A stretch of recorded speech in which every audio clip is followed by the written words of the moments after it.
Hello and welcome to my channel, Darren's Villaging and More. My name is Darren. Today I'd like to talk to you about Department 56, Item 52701. This is my first YouTube video. Please pardon any shaky camera and video errors.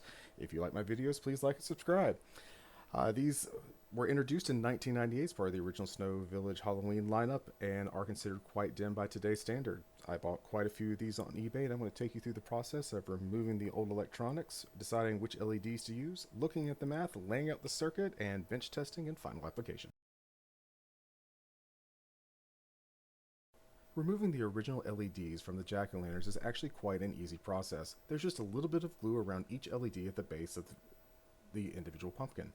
All you're going to need is a pick, and if you take note of where the LED wires come in, you can take your pick and push it down into the pumpkin and then pull outward. This will break the glue around the pumpkin itself, allowing the LED to come out. The overall pumpkin is made of a hard vinyl material, so you can be forceful with it.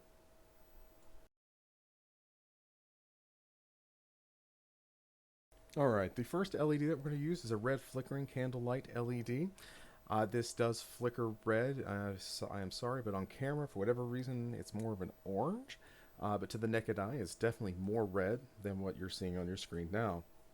So let's go ahead and move on to another LED that I've used quite heavily, especially using it in luminaries and other things within my village, and that is going to be, let's see here, Freedom Fighter, let's get back here and show the world what you can do.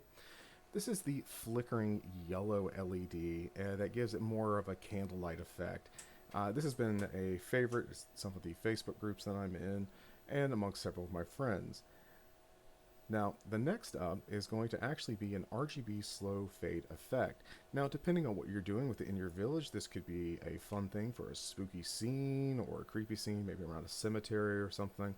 You know, the sky's the limit when you have RGB, right? Now that RGB has been chosen, let's go ahead and calculate for resistance for knowing what resistor we need. We're going to do the power minus the LED voltage. That answer divided by 0.02 milliamps to equals resistance. I'm using 4.5 volts. The LED is 3.2. 1.3 is the answer.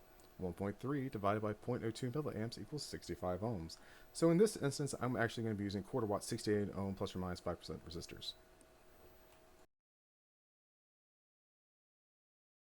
Okay, what you see here are the LEDs that have already had their resistor soldered on, and the heat shrink has been applied as well over that. We have the anode for the hot and the cathode for the neutral.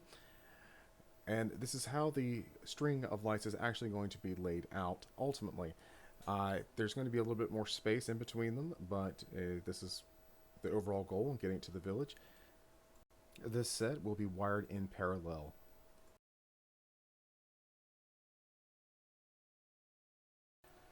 At this time, I don't have the ability to record and solder at the same time. So here is what everything looks like after it's been put together. And what that's going to hold the LED in the bottom of the pumpkin is just a dab of hot glue.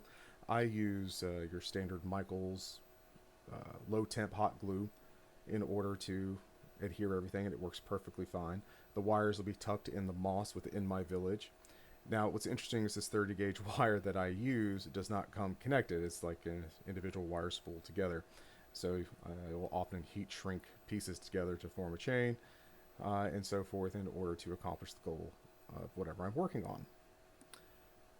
So as you can see, they have a kind of a different effect because I'm using two different types of fading RGB.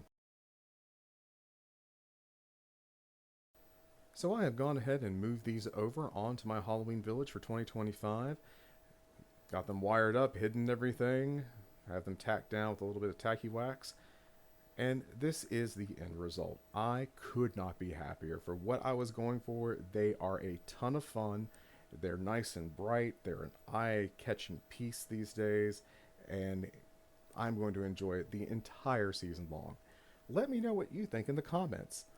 What would you have chosen? Would you have done RGB, flickering red, flickering yellow, or maybe something else?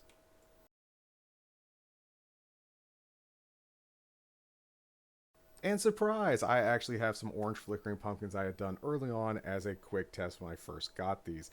These LEDs were actually repurposed from Halloween string lights purchased via Target and work out perfectly. in my Sleepy Hollow section of my village. Thank you for watching my very first YouTube video. If you like it, please like and subscribe and leave any comments below.